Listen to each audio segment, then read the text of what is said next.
Welcome, leaders, teams, and those ready to take charge of their energy. It's Kelly Buboltz, your guide in workforce energy management. Burnout is not just a buzzword, it's a symptom of deeper root cause stressors. We're here to stop waiting for the change and start leading it. It's time to reclaim our energy and lead our days with intention and purpose.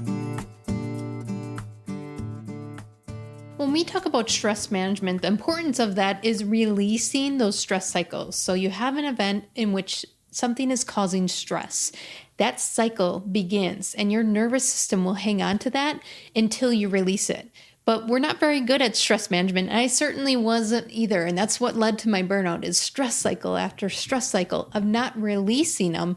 And they began to pile and compound. Now, what I found out is some stress management techniques and tools that people are suggesting just didn't fit me and my wiring. And I realized that using DISC behavioral science, we can actually align stress management techniques and tools to our style, making it more successful and sustainable to release those stress cycles. And when it comes to managing energy, let's not exhaust ourselves in that process. I'm going to have a video for each work style. D's are dominance, are red, are fast movers, results orientated type of people. I's, influence, are yellows, those social people that loves to have a voice. S are supportives, the greens. Those in the background, a little more introverted, but they love to help other people. And C's, compliance, are blues. Again, a little more introverted, but they're data detailed orientated. Let's focus on high C's, are compliance, are blues. Stress rises when they have mental overloads because they overanalyze. They're looking at every data detailed gap, discrepancy. They are overloaded at any point in time cognitively, trying to take in all that information and dissect it out. So what I've seen in high C's as we work on stress management is they actually over-optimize and they end up burning themselves out. They end up draining more energy by trying to be the most productive, the most payback out of these tools that they overextend themselves while practicing stress management. So once you know you're a high C, right? You like that data details, methodical practice. Your need is not for open loops. It's for consistency, ritual practice to help you release those stress cycles. As a C, you want not only consistency, but you want some mythology behind your relaxation and reset.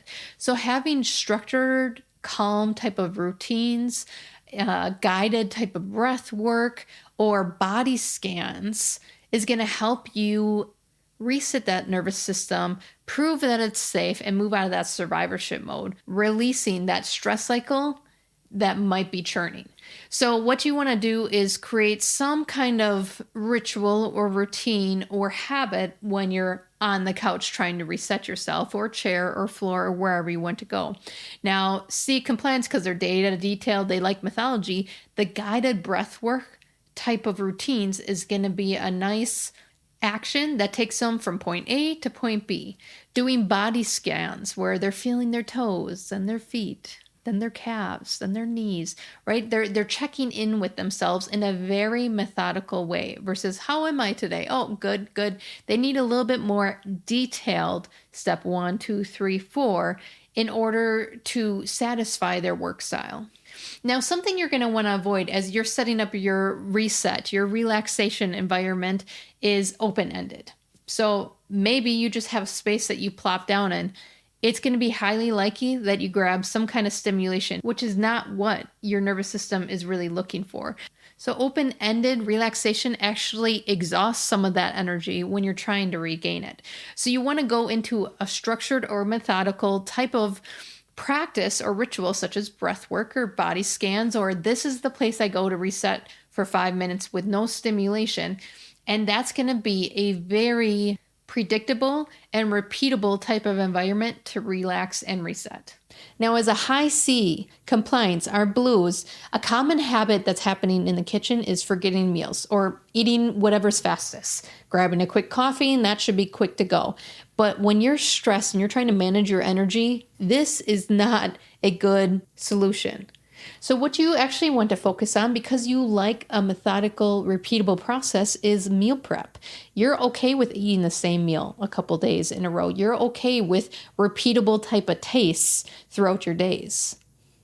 The other thing you want to consider is you might be overthinking ingredients or overthinking the list of ingredients that you need. So low decision meals, like 1 to 3 ingredient meals, are going to aid in that meal prep and decision process that you need to eat, and you don't need to overcomplicate it. And what you want to avoid is that analysis paralysis. So that might be the high nutritional over optimization of meals. See high C's talk about their lunches. They're thinking about different factors of the nutrition that they're getting, which is great.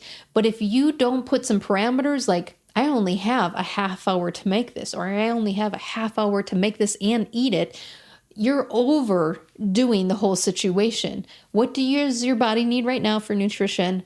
And do that. You don't need all the things. So high C's can get themselves into that analysis paralysis by overdoing the nutrition and over optimizing what they want on their meals. Maybe it's throughout 24 hours, and that's what your meals look like. So in this meal, I'm going to grab this, and in this meal, I'm going to get that nutrition, and in this meal, I'm going to get this nutrition, versus trying to cram everything into one meal, and now you spent too much time planning that you actually never ate. Understanding this style of habits is going to help you not only release those stress cycles, but manage your energy. For high C's, you're going to really want to focus on cognitive unload because you're overloading at any point in time. That means you want to do a brain dump onto paper, organized manner of ideas versus actual actions that you need to take. Organize it right away when you're putting it down on paper.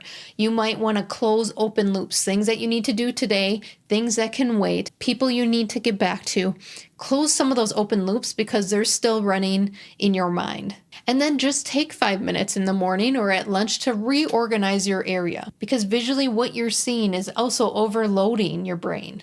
So having the tasks only that you want to complete today on your desk is going to help maintain that focus and not overanalyze something that shouldn't be in focus right now.